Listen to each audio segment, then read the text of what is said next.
today's topic is different shades of rosé wines. We're going to speak about colors of rosé, and of course we're going to taste the two wines that we'll have in front of us. So in today's discussion we're going to talk, after we taste the wines, we're going to speak about history of rosé. We're going to discuss making the rosé and talk about some styles and ageability. So the question is, can rosé age? So if you guys have your first wine poured, the VISINTINI ROSATO. So as you probably know, ROSATO is rosé in Italian. In the picture here at the presentation, you can see the vineyard. It's a family-owned vineyard. It's not big. It's about 30 hectares. It's run by the family, and this is rosé made from 100% Merlot. That's not the only grape that they grow in. They also grow in FRIULI, Sauvignon Blanc, Ribolla Gaia. The total production is about 150 cases for this rosé. I want to say it's over 2,000 bottles. The property is beautiful. They had earthquake in 1800s and remodeled the castle. Gonna go to. Let's go ahead and taste the wine. On the label, if you noticed, there's strawberry and raspberry, which is definitely predominant fruits here, and it's 2018, so it's very fresh rosé. It's savory. It's got some wild herbs, some rhubarb. Nice and chalky component comes through on the nose. It smells very fresh and balanced. Let's taste it.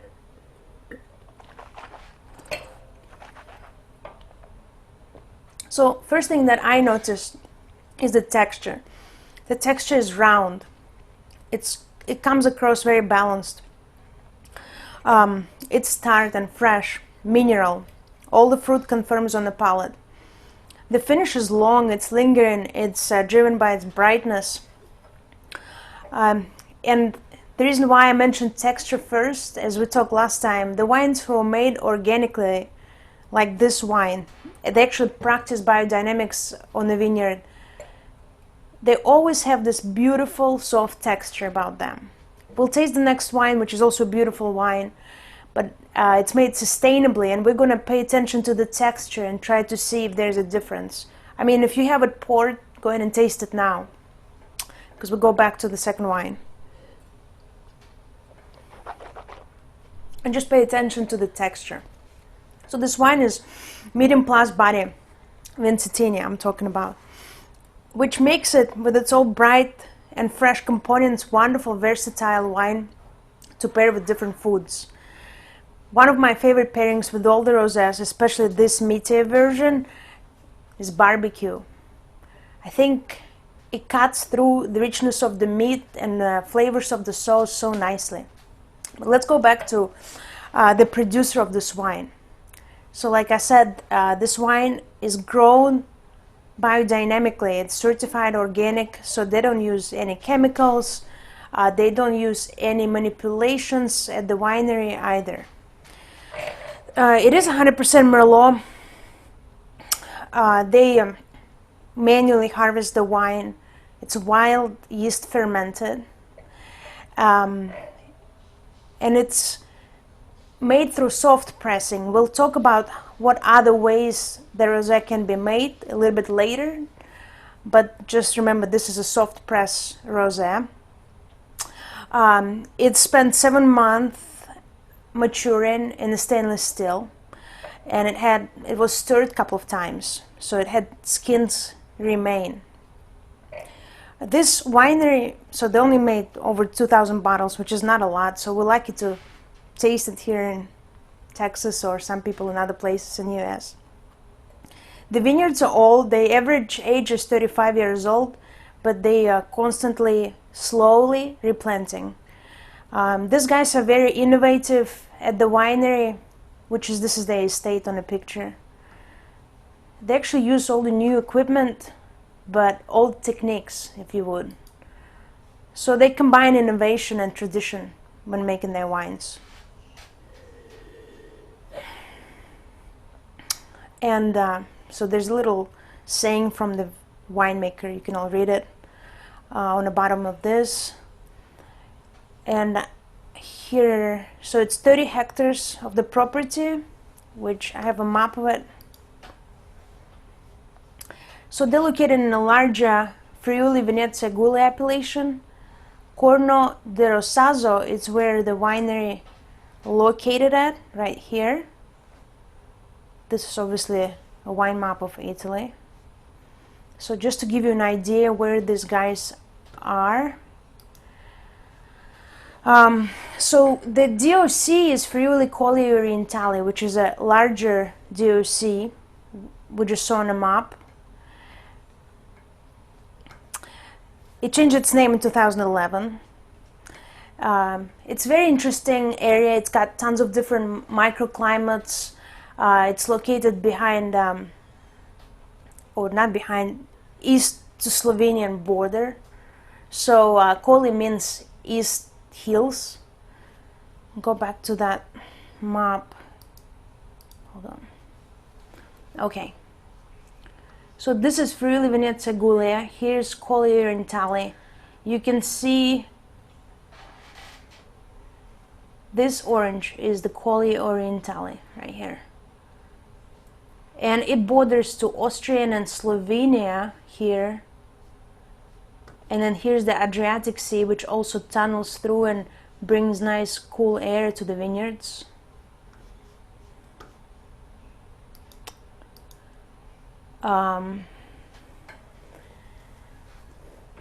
So this is a beautiful area. It gets its coolness from the Adriatic Sea and the Alps. So the Orientali doesn't mean Oriental, it actually means Eastern Hills, because it borders to Slovenia. And I don't know if you guys want to hear what DOC and DOCG mean, but you know, there's so much knowledge in the wine world, and I thought some people may have forgotten what that means. So here is a little map of what DOCG and DOC and IGT means in Italy. So it's Denominazione di Origine Controllata e Garantita, is DOCG. It's the highest designation that Italian wine can have. And usually you'll see it like a little band over the wine bottle would say DOCG or DOC. DOC is the next level down, has less strict rules to qualify. So it's a point of quality of the wine. There are several factors that are counted in for a producer to carry the name. It's of course geographical factors, winemaking factors, what grapes are they growing. For DOCG, there's also a special panel that tastes the wines and decide are they quality enough to be called DOCG. That's an ideal version after French model. They copied that and made it even more strict. But in reality, it's Italy, so in reality, it's not always true, let's put it that way. But they're trying. Any questions so far? All right.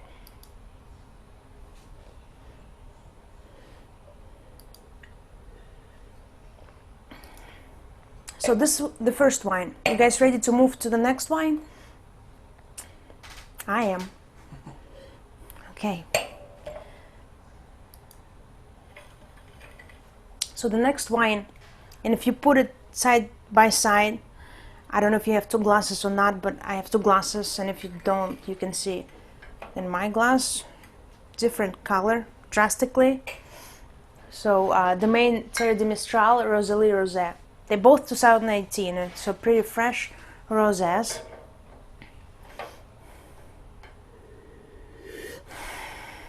So two main factors, and we'll talk about later again, that gives the color to rosé is the grape varietal, and it's also the time of maceration. In other words, how long do the skin stay in contact with the pressed juice. So this is also a family-owned winery named after Mistral wind. We'll talk about that in just a moment. It also named under Frédéric Mistral, which is a French poet. The vineyards are situated on slopes of Saint Victor, which is in a Côte de Provence, a bigger appellation. The vineyards are about 50 hectares large, and they make different wines from red, white to rosé and sparkling. They grow grape varietals such as Grenache, Syrah, and Rollet. Rollet is what they call Vermentino in south of France. In that family, they have tradition of naming wines after family members. So ROSÉ is this guy right here, Serge. It's his grandmother's name. A couple of words about the Mistral wind. The south of France, as you can imagine, is a very warm region. So to be able to grow white wines and rosé wines fresh like this, something needs to happen. In that case, it's the Mistral wind. It's very famous because it's very strong and it creates cooling effect. It's northwesterly wind and it blows from south of France into the Gulf of Lyon, into the northern Mediterranean region. It can go up to 114 miles per hour, so it's very crazy. You can see on this map how it comes through. It can last from a day to a couple of weeks. It mainly hits in the Rhone Valley, which also creates a tunnel and kind of passes it through to other vineyards. And these trees right here, they stay like this forever. That's how strong the wind is after it comes through. So of course it has pretty big influence on the vineyards. This is the picture of Domaine Thierry de Mistral vineyard. They are practicing sustainable approach to viticulture and winemaking. They believe in a thoughtful handling of the vines, not using any chemicals. They're currently not organically certified, but they are headed towards that direction. So let's take a pause and taste the wine. Sorry. It's cheers. Hey, cheers. So immediately, this wine is slightly more floral and aromatic. Instead of strawberry and raspberry like we tasted in Vincentini, here we have more of a stone fruit like peach, lemon, apricot. Still very fresh. It does have that briny salinity component in this wine. Where do you think that briny salinity comes from? You think it's I think it's Mediterranean in this case. And that wind, the Mistral, really brings a lot of that Mediterranean influence with it. It's really good. It smells like makeup to me. Mm-hmm. It's got some candy note to it. Yeah. What did you call it? Candy. Like this. The wine is dry, by the way. Both of these wines are dry. So when we say candy, it more relates to aromatics. This wine is a touch lighter. It's leaner. This is more of a focused rosé, less broad, if we compare it to Vincentini. And if you go back to Vincentini and again taste it and pay attention to the texture,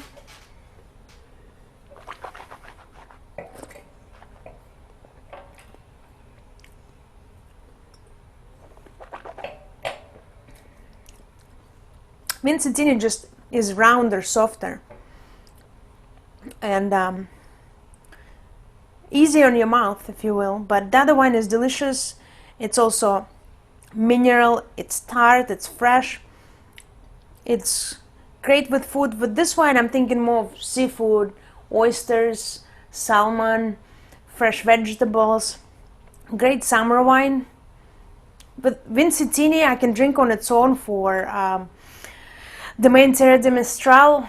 I probably need some food. But that's just me. Okay, well, let's go back to the vineyard where this wine was grown. The vineyard alone grows not just this wine, like we said, but in general, it's pretty small vineyard. Still, it's about 50 hectares. And it goes all the way to the foothills of St. Victor Mountains. They have really good soil. It's like a reddish soil that is very drainable. They have to irrigate here most of the time, but this particular producer is limited to drip irrigation. So they're very concerned about the water usage. They grow Merlot, like Cabernet, Petit Verdot, Muscat, Sauvignon, Sangiovese, Viognier, and even Colombard. Let's see. And Mistral is their best friend here. This is the appellation. Where's my mouse? So here on the bottom, this is the map of France. The white spot on the bottom right is the Provence region, south of France. And here, where the arrow goes to, it's called the Provence Saint Victor. That's where the vineyards are for this wine. So in terms of the temperature compared to like the coastal regions, it's actually much cooler here because of the Mistral. So the harvest from like this area to, let's say, Bandol can vary in 60 days. It's a pretty small region, if you think about this. But this region is very diverse. It's got different types of soils, microclimates, tons of different grapes that they grow in. Okay. So the Saint Victor AOC is a part of the bigger Côte de Provence AOC. And Côte de Provence is the biggest in south of France. It produces 75% of all the wine, which is about 89 to 90% of it rosé alone. Like we just said, it's very diverse. In times, it's arid, so they have to irrigate, but it just depends on the vintage. And Côte de Provence has 4 geographical subregions, which one of them is what we're drinking right now. Côte de Provence, Saint Victor. You know who's Saint Victor? Is the mountain. Saint Victor is a mountain. In the foothills of the mountain, the vineyards are located. Okay, they have yields, which is 50 hectoliters per hectare, which is pretty low yields if you compare it to some other larger wineries in France. Continental microclimate. There are hills and mountain range by the side of the vineyard. The Mistral that we already talked about comes through and creates really nice break in the temperature. Very poor soil, so pretty much all you can grow there is vines. Okay, so now we tasted both wines and we can pursue with the topic if you guys are ready. If you have any questions, please type them in. Daniel is monitoring the questions. You can also unmute yourself and ask me a question. We can discuss things as we go. I'm curious what people are eating. Everyone's eating. Yeah, I want to know. I don't know if they heard that. If you guys want to share what you're eating with your wines, I'm curious to hear, but you don't have to. So we'll talk about the history of the rosé. Rosé existed as long as the wine existed, which first recorded evidence goes back to 8,000 years ago to the northern part of Mount Ararat, which is where now the modern country of Georgia is. The wines that they found were very rustic wines. It was obvious that they didn't have any style in particular. It was just kind of mix of everything, fermented with leaves, with stalks. It was very robust way of making wines. So the first commercial quality winemaking started in Greece, and the Greeks like their wines very dark, concentrated. They like to drink them with added water and to lower down the alcohol. So it was, and they were already making different styles of wine. They had different presses, so they can choose how hard to press on grapes, and therefore how concentrated to make the final product. Then, meanwhile, around the world, wine was made, and it was mainly a field blend. So people didn't grow grapes as a varietal. It wasn't like they had a plot of Merlot and Sauvignon Blanc. It was just some wine that they were growing, more like field blends of different types, and they made wines accordingly. The next mention of a rosé is a claret, which is a even now famous Bordeaux style of a lighter red wine, and they basically just used mixing lighter white wine with darker red. So it was like an easygoing table wine, but they called it claret to make it sound fancy. And then in 1669, La Flamboisier, he wrote a book about wine, La Vraie, and that was the first book that we know of that divided wine officially by different styles: white, red, and then pink. And Ouvriers is ostrich, right? Mm-hmm. Yeah. Which is so weird. Then in 1800s, Chaptal, he was like a wine scientist. He started to research on grape varietals and their relations to terroir, to soil, to microclimate.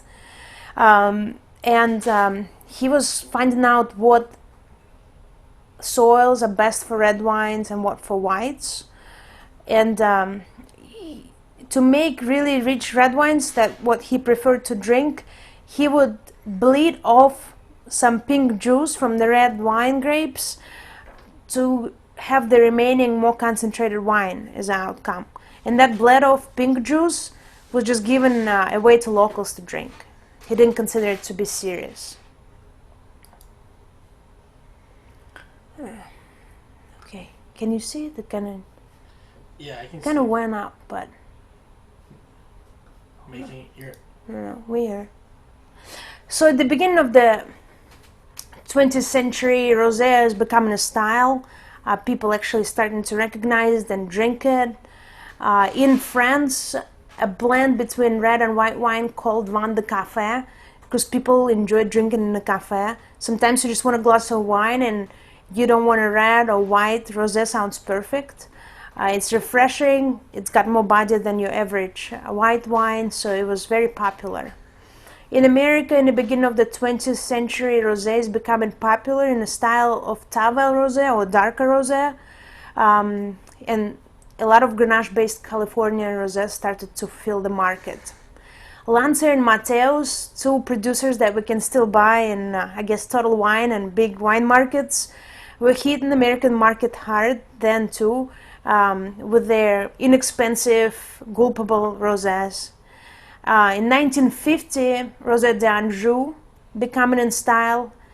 Pink champagne or rosé champagne is an innovation of mid-20th century, because pink champagne didn't exist till 1950, believe it or not.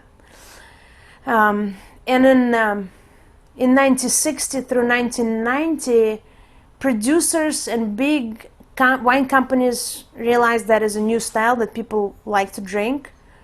So they just fill the market with all kinds of rosé. White Zinfandel just arrives to American market and becomes popular for a while.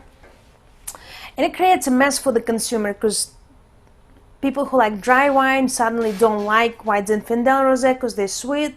People who like White Zinfandel because it's sweet buy some Provence rosé and it's dry and they don't like it. So it's a chaos in that industry, and wine professionals and educators decide to step forward and work towards the quality improvement in rosé. Okay, let's take a break and retaste the wines. Any questions? Can you pass me some bottles? Yeah, of course.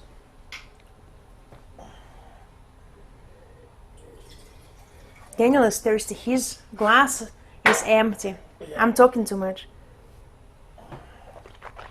Is there any reason why they put this wine in this bottle shape?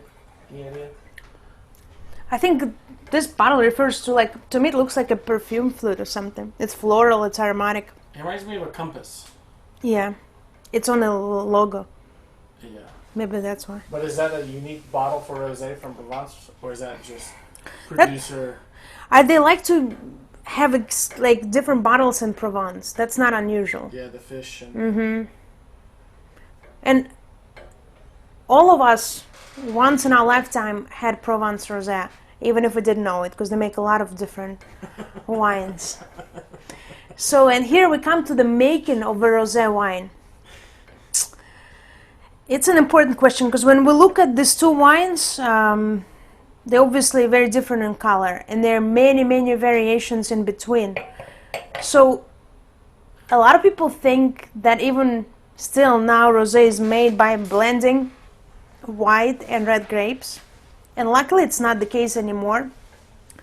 So generally speaking, quality rosé is always made with red grapes. Which grapes like Pinot Noir, Merlot, Sangiovese, Malbec, Saperavi, Cabernet Sauvignon, and the list goes on because it's just pretty much every red wine you can make rosé from. The only exception to this general rule in the quality rosé world is Champagne region, and they are allowed to make rosé by blending red and white wine. So it's usually Pinot Noir and Chardonnay, and proportions it's mainly usually white, so it's about 75% Chardonnay and 25% Pinot Noir. So that's the only exception. And some champagne producers use saignée. Saignée is another method of making rosé. We'll discuss it in just a moment. So like we said earlier, what two major factors that affect the color of rosé is the thickness of the skin, how long the juice was on skins, so how long was it macerated, and also, of course, what type of grape it is. If it's Tinturia grape like Saperavi or Tannat, that means it's throughout red and almost black, must and skin. It will take no time for rosé to become darker when it's left, the juice is left on skin. When we're talking about Pinot Noir, which is a thick red skin, a thin red skin and white must, it will take pretty long time for that color to interact with the juice and make a rosé. So why are we talking about rosé today? It's summertime, of course, and we're all looking for some refreshing wines to drink. But for a while, a lot of people were staying away from rosé because it had bad reputation. A lot of it had to do with poorly made rosés, like White Zinfandel in the 80s. And so it kind of backlashed over the last 20 years. People thought if this heavily concentrated, dark pink, sweet White Zinfandel is a low quality, then that also means that the pale rosé or Vin Gris, which means gray in French, and dry pale rosé is a good quality. And that created another myth. And however, some of the pale rosés are good quality, a lot of them are not. The producers, large wine companies, picked up on that trend, so they started to make really pale rosé wines because it was in fashion and people wanted to buy them. But because it was so conventionally made, and they made very large amounts of this wine, they used bleach agents, they used some clarifying, brutal clarifying methods to remove the color. Some other winemakers started to pick the grapes underripe. And what happens when you pick the underripe grape? Yes, this grape will have more astringency, more acid, but it would lack psychological ripeness. It would lack all the interesting components that this wine could deliver, but it also doesn't have enough yeast. So when you pick the wines unripe, that means automatically you got to use cultured yeast. And cultured yeast always has some flavor. There are different yeast strains. I mean, you literally can buy strawberry or cherry yeast for rosé, and just put it in your under-eye pressed juice, and that would give you a wine completely different notes than it would have otherwise. You guys know I'm a big advocate for natural winemaking, so I'm not going to add anything to that. So let's go over some 4 major ways of how the rosé can be made. The first one we already touched on champagne briefly is Sagne method. That means bleeding. So the red grapes are being lightly pressed, and this first very pink juice is collected, and then the wine and separated for fermentation, and then the rest of the wine's pressed more heavily, and you get less skin to juice ratio, so that means you get more concentrated wine. And with the last 10 years, really heavy red wines were in big fashion. A lot of producers would just bleed off some pink juice and make rosé out of it, so they can have more concentrated red wines at the end. And that's not a bad way to do it, and a lot of producers make really fun rosé that way. But the most common method is the direct press method.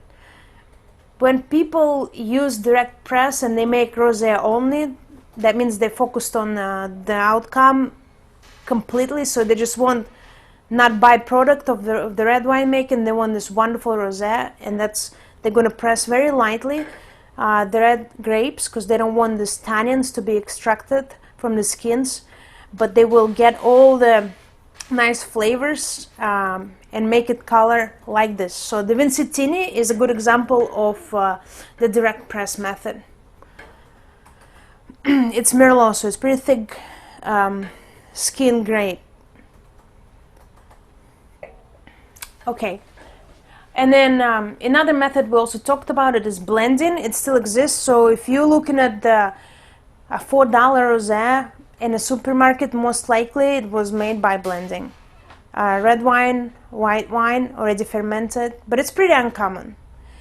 And then another method that's kind of made a comeback in a natural winemaking is co-fermenting. So a producer can go back of this field blend that we talked about it, people like prehistorically made wine that way. They would plant different wines on the field, and then they blend it all, not blended, they put it all in a fermentation tank, and it all ferments together, and at the end they may get something closer to a lighter red or darker rosé, and it's going to be not a representation of a single grape varietal, it's going to be rather a representation of the winemaker style. Okay, here's just some pictures of the rosé making process, the illustrations. So the grapes are picked, they destomed, and then grape juice touches red grape skins for some period of time. How long depends on the winemaker or on the desired style. Okay, so here's you can see the juice is removed from the grape skins, and then the fermentation actually completes without the skins because you don't want it to be too dark, it's going to turn into red wine. And then voila, the rosé is made. Here are some examples of different shades of rosé. The first one is the Vin Gris, that very pale, and then here you can see different factors, the grape varietal, and then the time of maceration. Is that an hour? That's in hours? Like, what's that time scale? Oh, that's about the time that the wine spent on skins. So see, that's like 15 minutes? Not even 10 minutes? That's more of like see it as a week. Week span. Days, not hours. So the first one full circle is 1 day, you think? Yeah. So like the first one is maybe 6 to 8 hours, maybe less. That again depends on the grape varietal it's made of. So if it's really heavily concentrated red, you want less time to get style like this. you maybe want, if it's let's say Syrah, you maybe want 6 hours, not more. If it's Pinot Noir, you need longer to even get this style. So it's all relevant to the grape varietal and then the maceration time. Okay. Here we're just gonna talk about different rosé styles, and people always ask, can the rosé age? So generally I always say rosé does not age well, especially if you enjoy the freshness and the fruitiness of rosé. You want to look for the most recent vintage in the supermarket. But that has exception, like any other rule. Elevated terroirs, and by elevated I mean perfect terroirs for rosé, like Bandol in south of France, can produce really ageable rosé examples. But they also have very interesting rule in Bandol, because it's mainly red wine that they make. By law, they're not allowed to make red wine from the vines that are under 10 years old. So they almost like they have to make rosé for the first 10 years. And of course, they use soft press, and it's very thoughtfully made rosé. So if you're looking for like a serious rosé to age, look for the Bandol appellation. Those guys can cost from $30 and up, but it can last in your cellar for a while, develop. I mean, 6 years from the vintage Bandol rosé can be still fresh, singing, and beautifully developed. So how do we understand a good rosé versus bad rosé? That's a good question. Of course, you know, when you see very pale rosé, like almost white, ask yourself, why is it that pale? Is it just a fashionable rosé?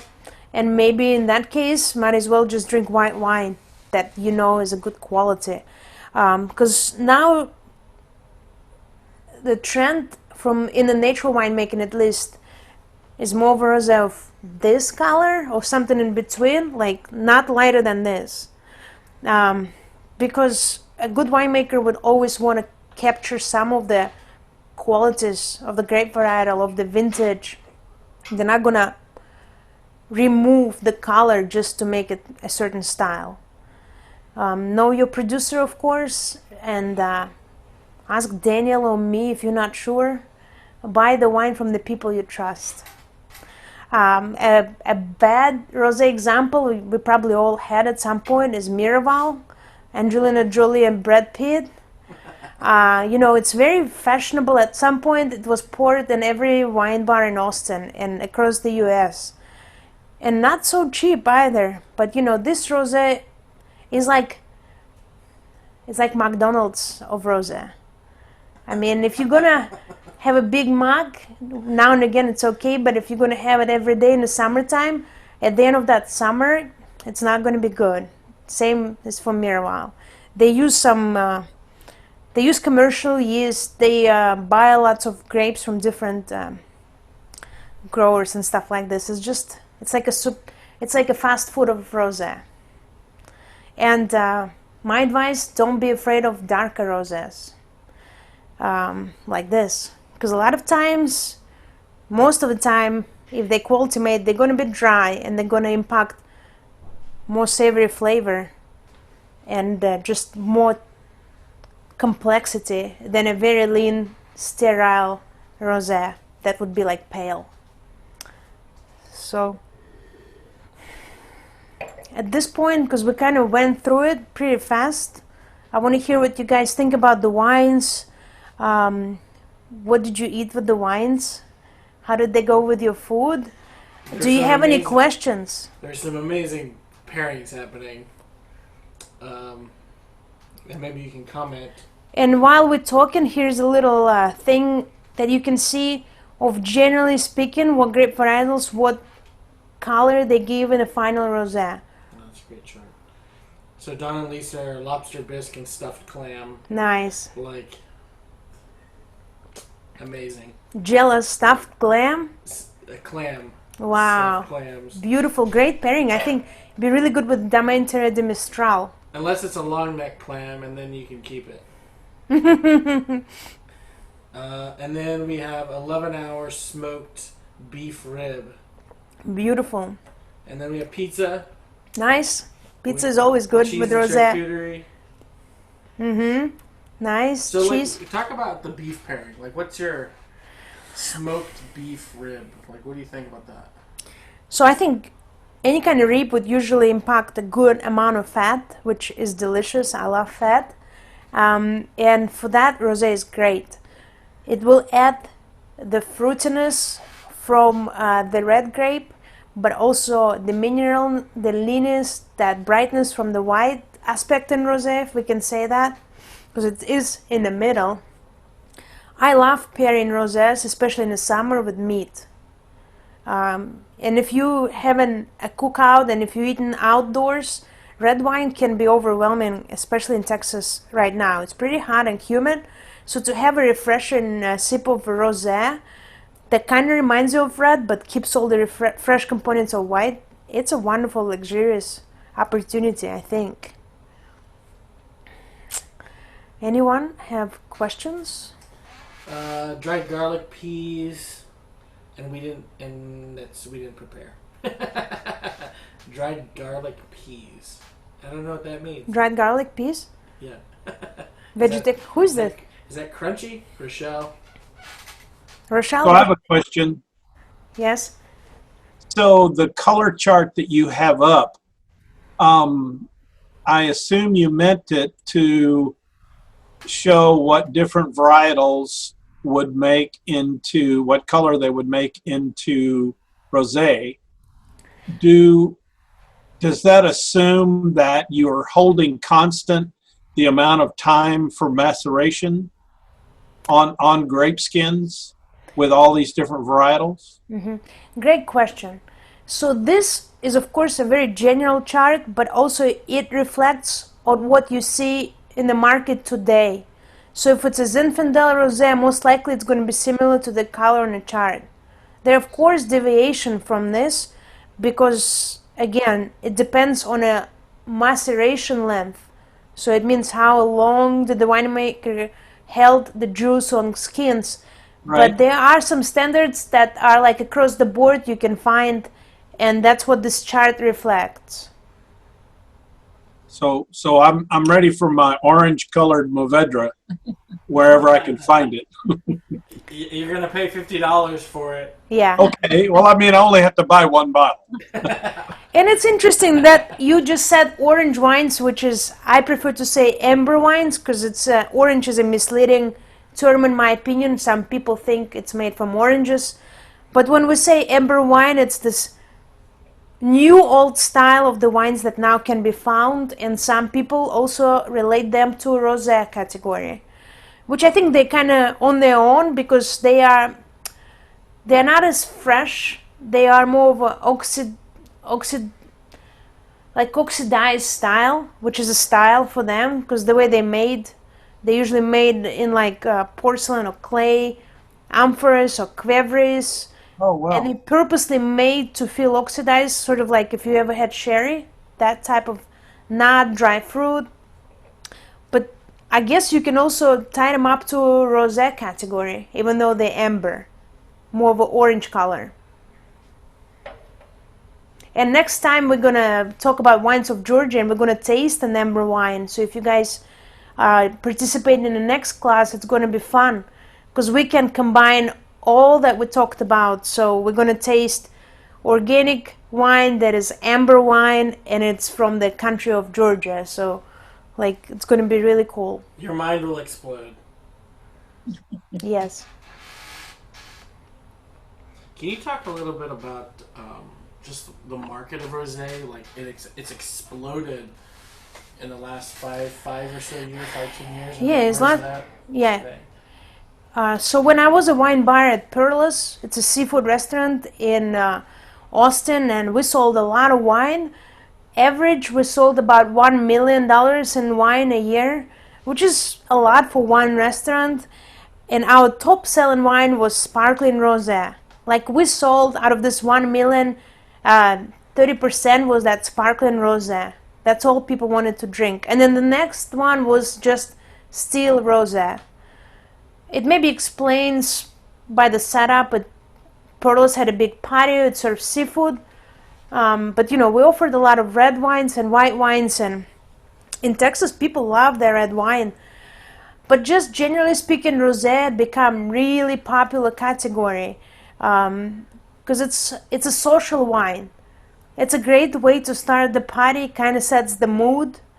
It's fun. A lot of people are not afraid to try it because they have their own assumptions on what it's going to taste like. Some people think it's going to be sweet, some people it's going to be dry, but at the end, people seem to like it. It's very approachable.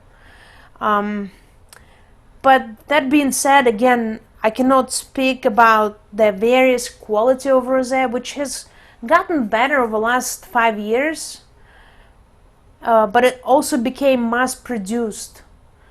So beware of that, and try to avoid rosés that are made with bleaching agents and wild yeast made from underripe grapes and stuff like this, because there's so many other great rosés that can give you true pleasure and make you feel wonderful the next day. So, which restaurant? Tia is asking. Perlas, right? Yeah, Perlas. It's on South Congress in Austin.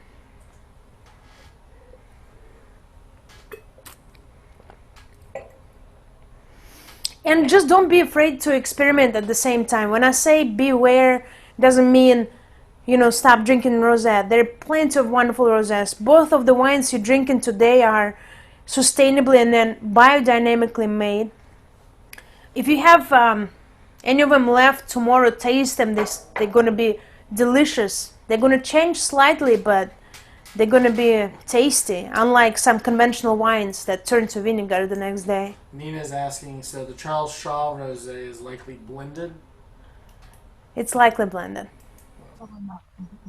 Or it's made from some inexpensive red wine that they were trying to concentrate. But most likely it's both. Yeah. So Julia, it seems that to experiment at a restaurant is likely going to be somewhat expensive, which, in my opinion, brings to mind that when we go out, we're looking for the somm that knows, that we can identify with, that can get our palates and know what we like. And then that's what draws us back to that restaurant, is that there's somebody there that, it's going to cost $35, $55, or $75 for that bottle of wine, but it's one that we like. And so we know that somm, and it's almost like it's not so much the restaurant as it is the somm. And that's why people follow somms from one restaurant to another. True. Very true. And I couldn't agree more. Same goes to chefs, I guess, because if you know they're making great food, you're going to locate that person. But also, again, you can make yourself a big favor by asking the right questions in a store or at the restaurant. And I don't mean to be snobbish. I mean, just ask the right questions, like, do you know how this rosé was made? And if people are afraid of questions like this, they probably don't really know what they're selling.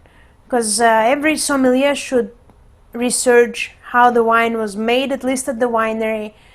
Because every proud winemaker would list how they handle the vineyards. Even if they buy the grapes, it's not necessarily bad, but they're not going to just buy from anyone. A good winemaker will still be concerned how the grapes that he or she buying were grown. So this information should not be as hidden as it is, and good producer always makes that information available to the wine professionals. So ask the question how the wine is made. Do you know, do they practice organic, or do they use pesticides? Because that's the question we ask when we buy food, and we should do the same for when we buy wine. So Robert is eating shrimp fried rice. Nice. Which is such a fun pairing, but in my mind, I can think of like salty soy sauce pairing beautifully with the Provence rosé, but like the savory, darker, almost umami character of fried rice going beautiful with the Vistini. Vincitini. Vistini. Mm-hmm. Yeah, I'm curious. It's a Robert, tongue I'm breaker. curious which one you think is a better pairing for the fried rice. So I guess let me ask you a question. Do you think that when pairing rosés, there's a rule of thumb that the darker the rosé, the fuller the body, the food, the more texture, the more richness you can go, or is that your eyes leading you down a path that may not be correct? Generally speaking, yes. Darker rosés gonna be heavier, meatier. Doesn't mean they're gonna be heavy, but in comparison to lighter rosé, they will have more body. They will have more flavors to it. So it just really depends. If it's a cool climate rosé, generally you know to expect higher tartness, higher acidity, brightness. If it's a warmer climate rosé, like from the ones that come from California, if they're not acidified, you will experience more ripeness, more lushness of the fruit, and less of that tart component. And when you are drinking a tartar, leaner wine, you usually want to go for something with like seafood and something with a higher fat content, salt content, salty fish, fried tofu. Cannot forget about our vegan and vegetarians that we love. And then for the darker rosés, to me, I just like them on their own. They make a good aperitif before dinner, while cooking. They make great wines. That's my favorite go-to when I'm cooking big dinner. And then generally, you know, again, I want to highlight the fact that when you taste and drink biodynamic wine, it's got different texture. And it's biodynamic wines, mainly the difference there is not in the flavor, but the texture. And that tells you something. It tells you something that this wine was less intervented, maybe. But most likely if it's biodynamic. And then I guess just to make this a little more comprehensive, can you talk about other key rosé growing areas? You have this list of varietals, but I guess other key growing areas for rosé and kind of the general style compared to these two. So the most rosé in the world is at this point made in Côte de Provence. It's a good majority of all the rosé, and it's made there in different qualities. In Spain, they make rosatos as well, which is, of course, we just tasted an Italian rosé, which Italians were kind of late in the game, and you couldn't really find Italian rosé 4 or 5 years ago. It was hard to find. Now they're in the market. You know, they make rosé in Greece now, and those are fun Mediterranean lighter rosés. They make them from funky grapes like Cinnamavro, and it's just fun. If you're looking for something different, try Greek rosé. Now they make rosé in California in different styles and quality rosé as well. Matthijssen is one that comes to my mind as a great natural producer, and he really makes a field blend rosé as well. Austrians, talking about field blends, Austrians make wonderful rosé from Zweigalt, and they savory. They remind me of like a Syrah Pinot Noir blend, but it's not. It's Zweigalt. It's just a different grape. Are there any classic rosés, including the ones that we're tasting, that go beyond just stainless steel fermentation, that use oak, use surly, use malolactic? Yeah. Any classic examples of that? Well, Bendel in general would be the classiest. Anything from Bendel is the classic rosé. You can never find a cheap blended rosé from Bendel. It's just not going to happen. From what we're tasting now, actually, both of these wines spend time on lees, just not too long. And if you taste them, you can notice that it's got a little creaminess to both of them. But no malolactic. Mm-mm. And any You know, Any classic rosés with oak? Not new oak, old oak. So it's not going to be present. Do you They think use that's possible on any of these two? yeah. The Visinti, it's got neutral oak and stainless steel, and then neutral oak, but for a moment. But you know, rosé, it's made just like any other wine in variety of vessels. Cement, neutral oak. I mean, I'm not going to exclude that there's a crazy producer out there in California that puts rosé in new oak. I haven't tasted an example myself, but it wouldn't surprise me. I mean, there's actually no rules against it, so it exists somewhere, but I've never tasted an example of rosé in a new oak. That would be weird. It's like all you would taste is primarily oak, but I'm sure someone has tried it at least. Why not? Have you seen the new French certification wines, the natural certification? Have Yeah. you seen that in the market yet? Vin Naturel. Yeah. You know, I think we would have seen it if it wasn't for the pandemic and now all the taxes that now just tariffs, increased tariffs, because Vin Naturel producers are all small producers. So for them Sure. to find their way to larger markets for such a short period of time, no, I have not seen. So this is kind of feeding to a series of questions here.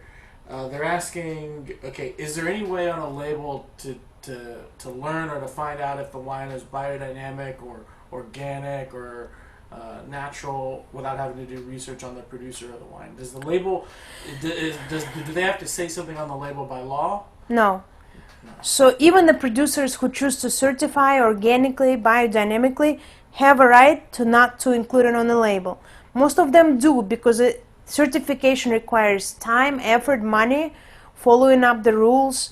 If we're talking about organic certification, you know, you got to do a lot of work. You got to monitor your practices and submit every month about what you do in a vineyard.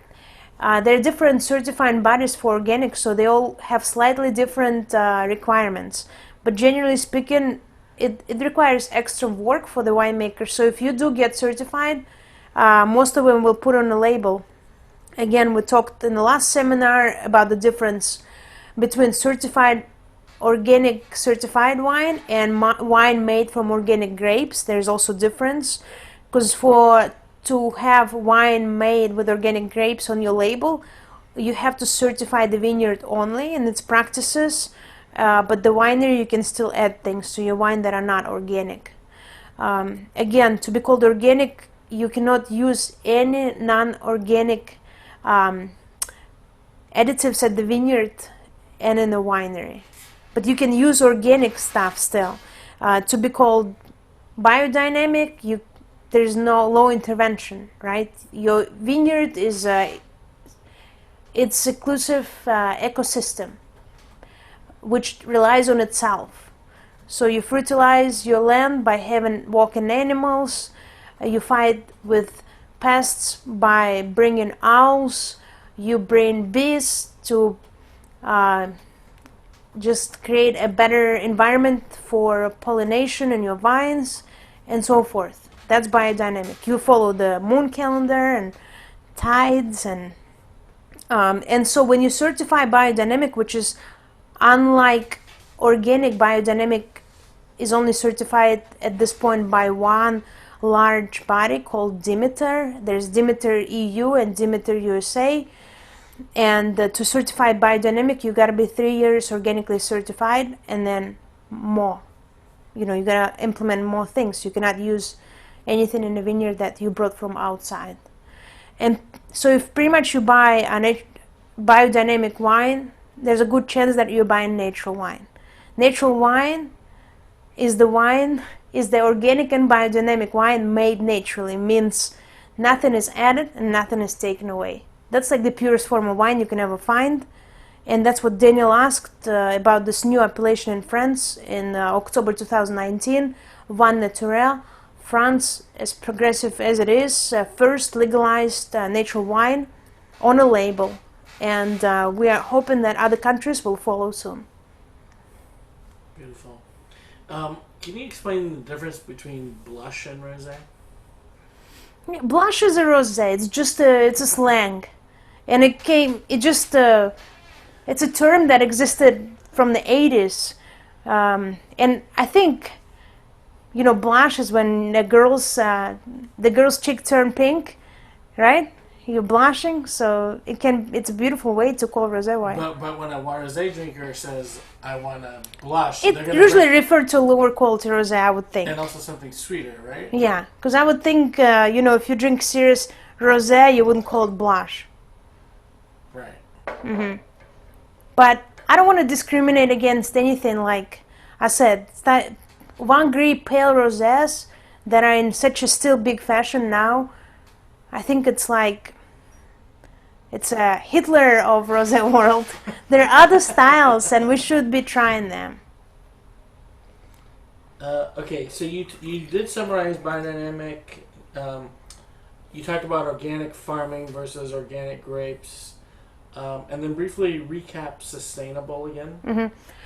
So sustainable is mainly a philosophy to do well for the future generations by trying to avoid harsh chemicals in the vineyard, because as we know, harsh chemicals not only destroy soil, they also impact people's health, the workers, and this is a very serious problem.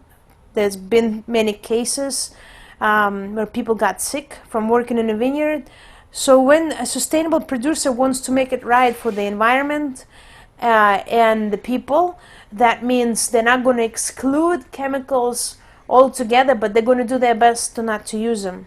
They're going to still farm wine as a monoculture, and they're going to get rid of the weeds, but instead of putting chemicals, they're going to use machines to remove, or they're going to burn the weed in some cases. They're going to try to limit the water usage, and some of the sustainable producers go to dry farming, which is great for, again, the environment, because like in California for the last 10 years the water pool dropped significantly due to the heavy water usage in the vineyards. Or they're going to try to do drip irrigation, like in case with the Domaine Terre de Mistral that we're tasting. They excluded all the chemicals. Sustainable winemakers try to use alternative source of energy like solar batteries at the vineyards and the winery. They provide social benefits for their workers. That's one of the important part of sustainable approach. They care about people, they care about land, but they're just not ready to give up completely the chemicals, because the sustainable producer will always tell you, yeah, I mean, I'm good without chemicals, but what if a bad vintage hits? What am I going to do then? They also seem to want to have this plan B, you know, in a bad year, because the nature is obviously unpredictable. When the natural producers at the same time always taking risks, and that's another reason why I love it, you know, them so much, because they take risks and sometimes they lose it all, but at least, you know, you're protected from the chemicals. So, Nina, I think Nina's calling me out again. What did you say about sustainability and irrigation? Is irrigation part of sustainability? It usually is. Okay. But they're going to try and limit irrigation if they can. So a lot of sustainable producers go to dry farming or drip irrigation. So they realize that water is an important resource, and they try to be as mindful as they can how they are using the water in a vineyard. That's part of sustainability. When you're talking about biodynamic, they're never gonna irrigate. Biodynamic. Mm-hmm. Yeah, and natural. And natural, yeah. And what about organic? They can. Organic. But they have to be mindful. They have to use drip irrigation and. Yeah. Donna's asking, maybe this is just like your own personal professional insight. What do you think of the effect of COVID-19 on harvest this year Sure. in the northern hemisphere.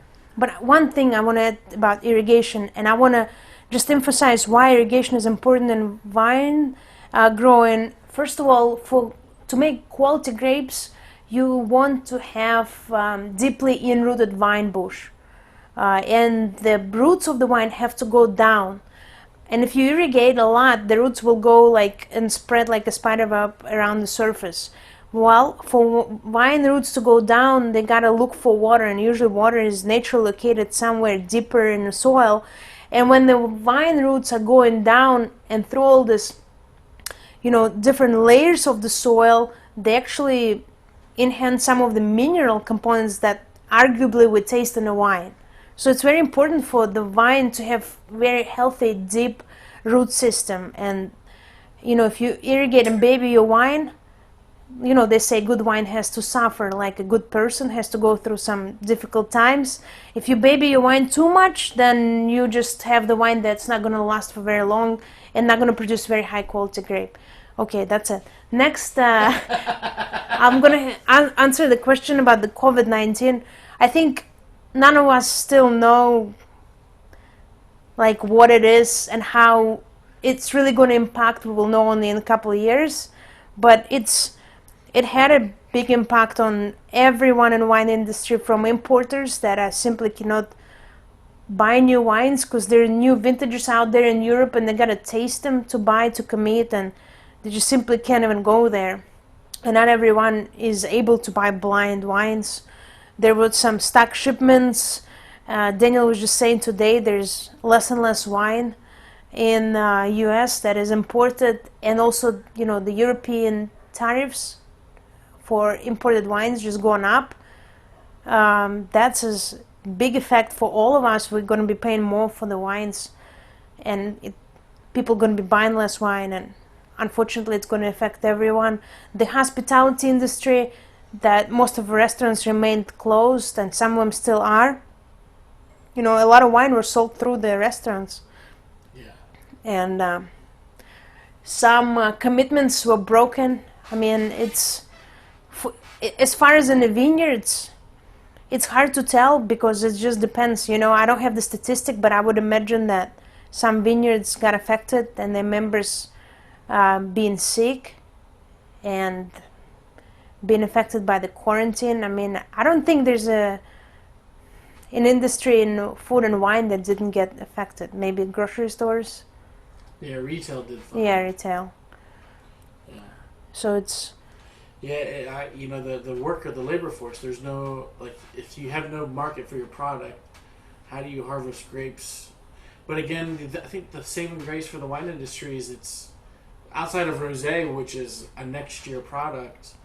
Reds and most whites are at least a year away from market, and so maybe the manufacturing cycle of wine is always pretty long term. It's not you're talking about vineyards. You can't make a red wine for 10 years. Mm-hmm. Well, that's a long term proposition. Mm-hmm. COVID is kind of just a blip in that pattern or in that timeline. But for rosés, that's an annual product. I can imagine that. One, there's no market for it because there's no restaurants. While retail is up, unless you're a big brand, how do you compete for the shelf space? And where's the margin, for these smaller producers to get on the shelf? Yeah, it's because generally speaking, the consumption of wine and beer and spirits gone up, but it's not proportionally raised. It's only gone up in sectors that were placed in retail. And a lot of smaller wines are usually sold through smaller wine shops and restaurants, through sommeliers, and that got stuck, and that's a problem. I mean, again, small guys got hit. Yeah. The most. Let's see. We are doing what we can to consume. Yeah, right on. So if you want to recap, and then the next Georgia class, if anything. July 10th? July 8th. 8, yeah. And if they want to order any of the rosés here. Well, if you like, I can send you the presentation so you can keep it. Let me know. We'll have another class coming up July 8th, and we'll discuss the country of Georgia wines. And I think if you attended first and this class or one of them, information will be very helpful, because we'll talk about amber wine, which is arguably rosé. We'll talk about some ancient winemaking techniques, wines that made organically and naturally. Of course, if you like any of these wines, Daniel is your guy to ask for more. You have tomorrow to see how you feel after drinking them, but I think they're very well made and should give you a really good morning. But yes, drink them in the morning is what she's advising. you can drink them in the morning, why not? It's only a Thursday. So if you have any follow-up questions that you didn't think to ask now, you can always email me at julia@artprowine.com. You can ask Daniel, he can relay them to me as well. Be happy to answer any of your questions. I hope you enjoyed the class and learned something new, remembered something that you used to know. But I had fun talking to you guys about rosés, drinking them. Thank you very much for joining, and thank you for sharing all your food and wine pairings. I'm always learning. I got some notes for the future. Yeah, you guys, I'm sending this PowerPoint. Currently, it's in the chat. So Shades of Rosé presentation should be shared with you currently. Thank you, Daniel. That should be there in the chat. Let's see. I'll try to send the presentation from earlier this month here again in a moment. But I think people got it in the email last time. Yeah, and I can resend it via email. Again, if you haven't registered for the Georgian wine class, your order needs to be in by next Wednesday. I believe, yeah, and next Wednesday. Next time I'll be in Pennsylvania talking to you guys from Pennsylvania. It'll be interesting. I'll tell you all about the Amish when we connect. Maybe I have some Amish people running in the background. All right, any other questions, you guys? Where in PA? Where in Pennsylvania? Allentown. Allentown. Allan? Mm-hmm. Town? Mm-hmm. Allentown. Like Alien, but Allen.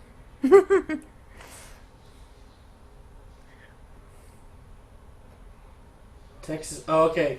Molly, and I think Patty asked earlier. Let's see. They're asking about what your top Texas rosés were. Like, I really, I have to be subjective here. I love Crowson rosés. He's murky. It's murky. Funky, wonderful rosés. If you haven't tried, Sangiovese, no? yeah, his recent one is Sangiovese. I love it. You can drink it chilled. It's actually good at the room temperature too. And I've just, for a test point, I drank it over the course of 3 days, and it lasted and it changed and evolved. It was very beautiful. He doesn't add anything to his wines, not even sulfur. So that's cool. It's unusual for Texas. But I like William Chris Rosé, to the pet nut. It's weird pet nut rosé that they just had.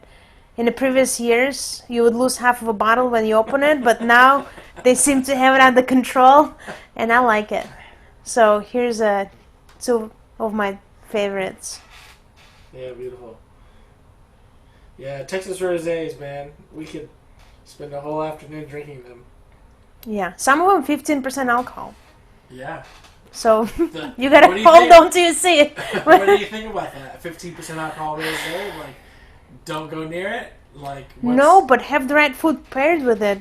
Some heavy food like barbecue. So it's a food pairing. It's not a drinking wine. Yeah, it's not a sipper unless you have a purpose to just get really relaxed.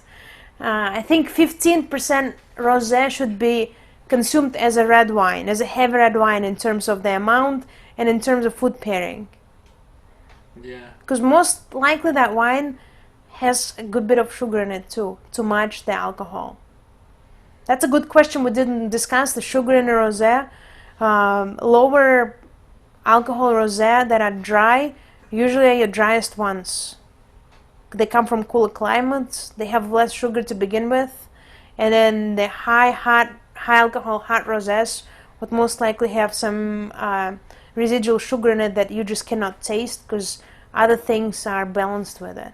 It's not bad, That's but a great question. So let's kind of, and we'll wrap up. yeah. Let's say you're in your favorite retail shop, Awesome Wine Merchant. I know you're there, Central Market or whatever. You pick up a bottle of rosé, like you knowing what you know. What do you look like? What do you look at? What's the like? The color, I stay away from really, really pale rosés Because it may be super high in acid.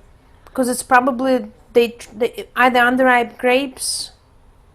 If we assume that it's made from red grapes, I assume this wine was most likely made from underripe grapes, meaning with cultural yeast and so forth, or they for some reason tried to bleach it out, using like some bleaching agents and stuff. Do you think differently if that bottle says Vin Gris on it? No, the same. It's the same. It's Vin the Gris, it's like the palest style. I personally cannot support it because how commercially lake of it is out there and how much it's marketed to people as the quality rosé, Right. which is, it kind of puts every other producer in the shadow of that style. And I think be adventurous and try a darker rosé that is dry. Most likely this producer wanted to deliver some flavor that he or she is proud of. Sure. Versus hiding something. Okay, so you look at color. What's the next thing you look at? I look at the appellation. Very hot climate rosés I would stay away from. If it's Rioja rosé, I'm probably not going to buy it. It's too... But what if you pick up that Rioja rosé and it's 12% alcohol? Then what do you think? Then I would think, why is the alcohol so low? Did they pick the underripe grapes? What if it's got great color, hot climate, and low in alcohol? What do you think? Like, oh wow, like if you picked up a... It's two things. I probably tried, but then I'll judge based on what I taste if it's manipulated or is it truly just a cool vintage and a great producer. Most likely, I wouldn't buy it because it's unusual for Rioja to have 12% pale rosé. Like, no. Right. But if it's Provence and in the pockets where Mistral is strong and some of the coastal appellations when they naturally peak earlier, I mean, I would give it a try. But I would buy wine from in the places I know people too, because there's so many. I want to trust, I want to support the good producer. Sure. And I want to support the good vendor. As much as I like to, to see the prices in like big supermarkets, but I want to support. So when you say vendor, you mean your importer? Yeah, I want to know who is the importer. That's a good actually point. Certain importers like Serendipity, like Rosenthal.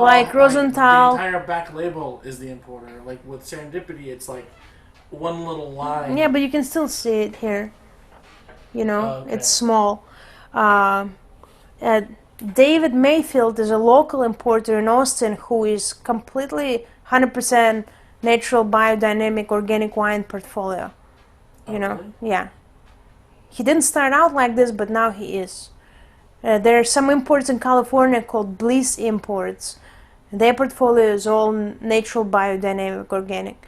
So, like, clues like this, if you pick up the bottle of wine and it's brought by Serendipity, most likely it's going to be organic, at least sustainable wine, because they pay attention to that. David Mayfield, all of it is, certainly. So that's a good, going back to how do you know on a label kind of the integrity of the production behind the bottle? That's a good point. I don't know why we never talk about the importer, but if it's an imported wine, of course, it has to state who brought it, what is the company that imported the wine. Usually it's in the back label, which is in the wine world considered to be a front label. So it will tell you who imported the wines. And, if you're not sure about some of them, Misa lately been focusing also on very pure wines. So by researching an importer can tell you a lot about the producer too. Bliss Wine Imports. That's a good point. Because a good importer will, Rosenthal, of course, is one of the classic importers who is also fully focused on at least sustainable, but most likely organic wines. And a good importer will build their portfolio like a good sommelier in the restaurant. You know, those guys are actually getting to the wineries, tasting and committing to the wines to bring to US. So to know the agenda of an importer is important. I just want to say I love this group. Thank you guys so much for connecting. I'm so happy we had good internet this time and could talk, and I get to see your face and hear your questions. Thank you so much. I hope you liked it. You get the presentation in the file. Please send me all your questions if you have any. And I want to wish you a wonderful evening, great week, super fun weekend, and I hope to see you when we talk about Georgia on July 8th. Cheers, you guys.